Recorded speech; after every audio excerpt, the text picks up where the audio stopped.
So today we're going to talk about buying motorcycles on Facebook Marketplace with the intention of selling them and making money or a flip. It can be done. You can make money doing this. You can also lose money doing it. If you're lucky, you can break even doing it. You have to know what to buy. You have to know what it's worth, what it's really worth. Research is in order, but it can be done. So we're going to talk about it.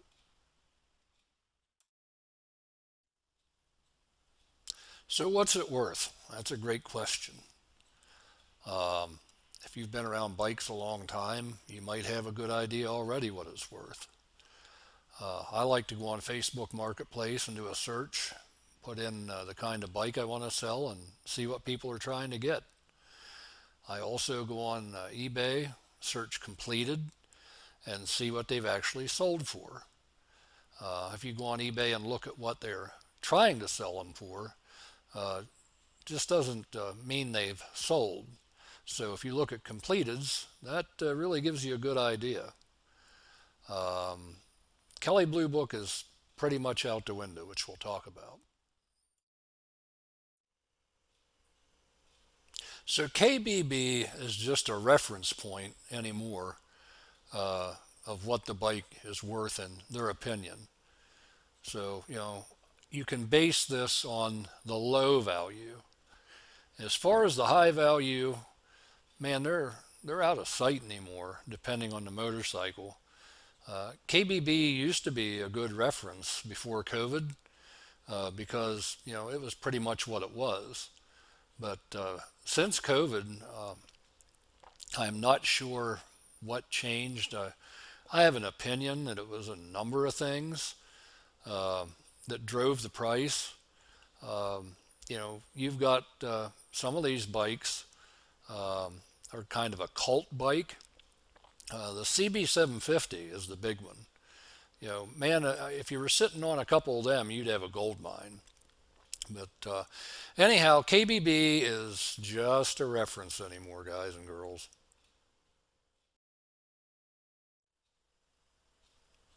Okay, so you've found a bike you like, you want to buy it, you think the price is right. Uh, there's only one thing that makes you a little hesitant. They say they don't have a title, or they have a title, but it's in the last guy's name, or they have a title that hasn't been signed off, which is just as bad as not having a title. Now, as far as the title that was signed off by the last guy, if it's notarized and everything's legit, that's not a problem. If you've got a blank title, that's bad. If you've got no title, that's even worse. Uh, all three of these would make me decline to buy a bike. Um I just can't imagine a good reason why somebody wouldn't have a title to their motorcycle. I'm old. I've had, you know, multiple bikes, many bikes, and I've never lost a title. I doubt you have either. So this is a turn and run moment. No title, no sale. You might be so inclined to buy the thing and try and part it. The no title makes me nervous on that one too. Um, you know, I just don't want to take a chance that this thing's stolen and have somebody show up and put the cuffs on me because I've been selling parts off a stolen bike or even sold a stolen bike. So no title is no go.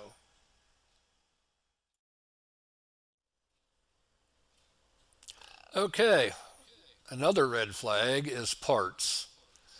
Hey, this is a parts bike. It hasn't ran in years. I don't know if it'll run. Even worse yet, it might be in boxes, in pieces. Unless you want a really big unknown, this would be a good one to stay away from.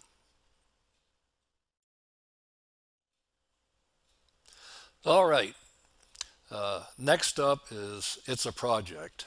project bikes. Uh, Pretty much falls into the same category as a parts bike or I have all the parts. Um, Project bikes, in my opinion, and it's only my opinion, are not a good bike to try to flip. Man, if the parts aren't all there, just like the I have the parts bike, uh, you can lose your ass. Uh, you just really can't take a chance on buying a parts bike or a project bike that's not complete uh, because it really just defeats the whole idea of buying something to try and flip and make money. Because could be a money pit. Usually is a money pit.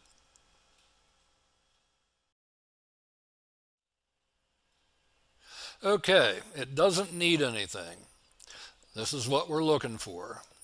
When they tell you it doesn't need anything, that's usually a good sign. And you can pretty much tell by looking at it in your test ride whether it does need anything or not, uh, which is another point. You always want to ride these things if they run. Some people want to hold your money in their hand while you ride it because they don't trust you.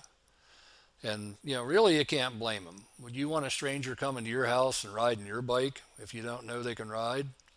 So give them your money. Take it for a ride. Bring it back. See what you think. And if it really doesn't need anything, hey, now this one here is one you probably want to check into and give serious thought. Because the don't need anything bikes are usually an easy flip if it truly doesn't need anything.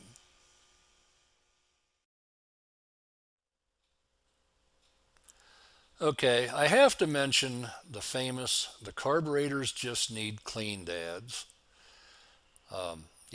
You'll see these ads that say, ran great when parked, doesn't run good now, just needs the carbs cleaned. Um, you know, was running good, but now it's not, just needs the carbs cleaned. Um, Bigger red flag, uh, I rebuilt the motor, I put new tires on it, I did a lot of work to it, and I just don't have the time now to finish it, and all it needs is the carbs cleaned. Well, me, if I'm going to dump a bunch of time and money into a bike, I'm going to clean the carbs and make it run.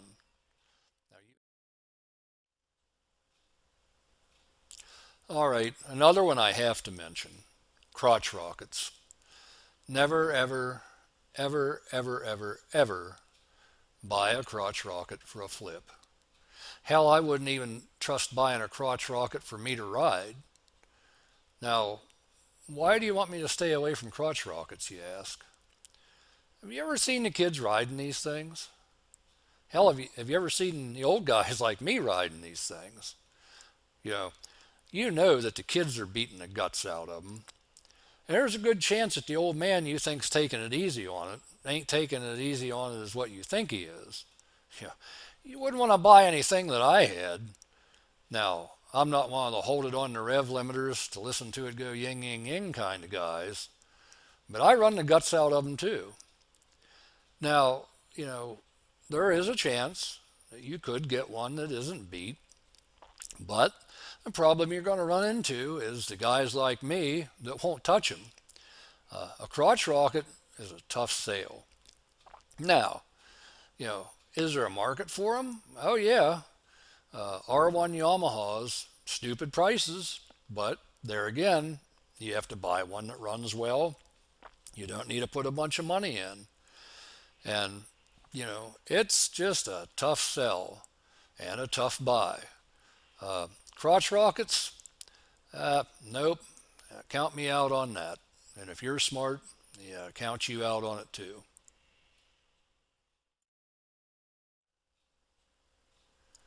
Okay, this one's a big one. This is serious. And this is where you can either make money or lose money. This is a make and break. Parts availability. Um, a lot of these older bikes, the parts are drying up. Babbitt's, Partzilla, eBay, uh, Dennis Kirk. all the usual sources. Man, they're drying up, especially on the popular bikes. So you really, really got to be careful. Uh, Research into availability of parts is good if you know what you need before you buy the bike. Um, I've waited a year and a half for a crankshaft one time, and it was a common crank. And I ended up, buying it used, and it was all right because you aren't going to buy new parts for a lot of this stuff. But even used parts is tough. And when the guys know that they've got something, you're going to pay for it too. So please be careful to figure out what the parts availability is on these things before you buy them. Because if you can't get the parts, you can't fix them. And if you can't fix them, well, you can't sell them.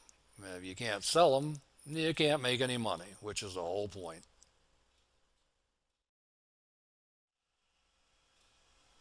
Okay, another very big one. Uh, some people aren't familiar, and some are. You can't take a motorcycle that's not fuel injected or a motorcycle that's older than 10 years to most dealers.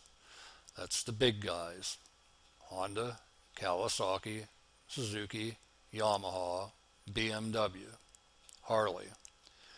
They don't want to work on the older bikes. So when you buy one of these things, if you're not familiar with how to do the work yourself, make sure you do some research and find out who will. Uh, Many of the mom and pop shops, uh, the guys like me that do bikes on a limited basis, restoration work, more than just general mechanic work, uh, like these bikes. They hate these bikes. It's a love-hate depending on how bad a shape it's in. Because when we see these Facebook bikes, it's usually not what it seems on the surface. They're always just not what they seem to be. But there are guys that'll work on them. They're not 125 and up an hour. I know guys that charge 45 an hour. I know guys that charge 75 an hour. I know guys that charge 100. I know some that do it by the job plus parts, which would be my recommendation. Uh, that's a gamble for the guy in the garage because he's betting that he knows how long it's going to take to fix it, which isn't always the case. The guy in the garage is also a loser on some of these too. So just be aware that when you buy a flip, the big dealers probably aren't going to fix it for you unless it's fuel injected or less than 10 years old.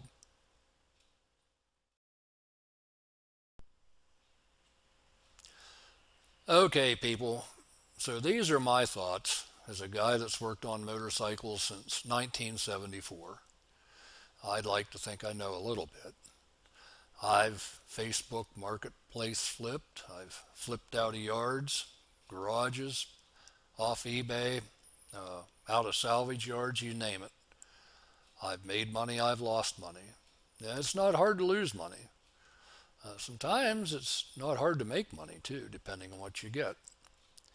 Now, this video here is pretty much concentrated on Facebook Marketplace. Why is that, you ask?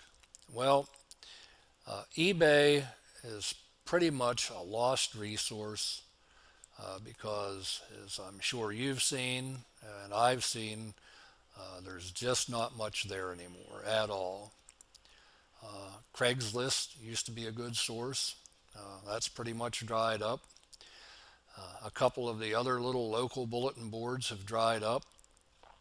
So Facebook Marketplace seems to be the place of choice to buy and sell. But now there is one other place and one other way, which is my favorite. From people that don't use social media. They're not on Facebook. They're not on Craigslist. They're not on eBay. Hell, they might not even have a computer. Now, this is usually old farts, which necessarily isn't bad because they're the guys and gals that have the CB750 Hondas the KZ900s, the CBX 1100s, the GS 1150 ESs, the RD 400s, and all the stuff you like to get your hands on. So how do you find these, you say? Well, not so easy as Facebook Marketplace or eBay. You find them by accident driving down the road. They got it in the garage. It's out in front of the garage. It's in their yard. I never usually fail to stop and look at a bike, if nothing else for a laugh at the price if it's high. A lot of times it's not bad. Sometimes it's an outright steal. So there are other places other than the Facebook Marketplace to buy a bike. Another tip on the Facebook Marketplace is if you see a bike that is something you're interested in and it looks like a good price and a good deal and you think it's too cheap, jump on it right away. Don't even think about it.